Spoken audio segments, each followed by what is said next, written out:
लोग अपनी आँख से हमें कुछ भी देखते रहे हों, अपनी समझ से कुछ भी समझते रहे हों।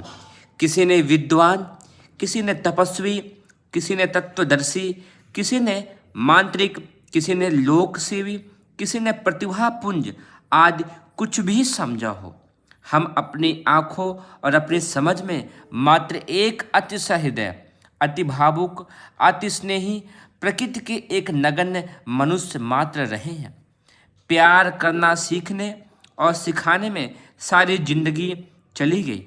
यदि कोई धंधा किया है तो एक ही महंगी कीमत देकर प्यार खरीदना और सस्ते दाम पर उसे बेच देना।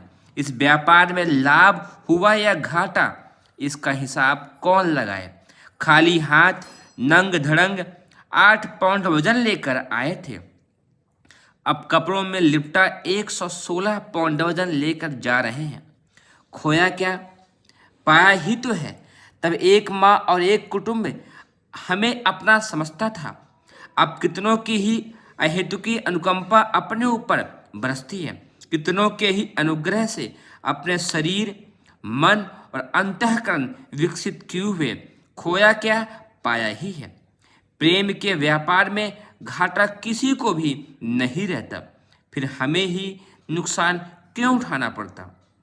नुकसान एक ही रहा है कि यह सोचने में ना आया कि स्नेह का तंतु जितना मधुर है, वियोग की घड़ियों में वह उतना ही तीखा बन जाता है।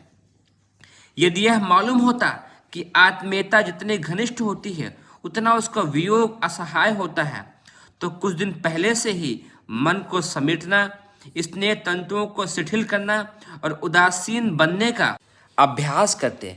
पर प्रकृति को क्या किया जाए, मन तो ऐसा भोड़ा मिला है, आदतें तो ऐसे विचित्र हैं जो ज्ञान विज्ञान के सारे बंधन तोड़कर आगे निकल जाती हैं।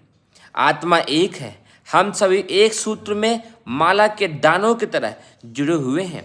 शरीर से दूर रहने पर भी आत्मा की एकता बनी रहती है। स्नेह में दूरी बाधक नहीं होती। आत्मीयता शरीर से नहीं, आत्मा से होती है।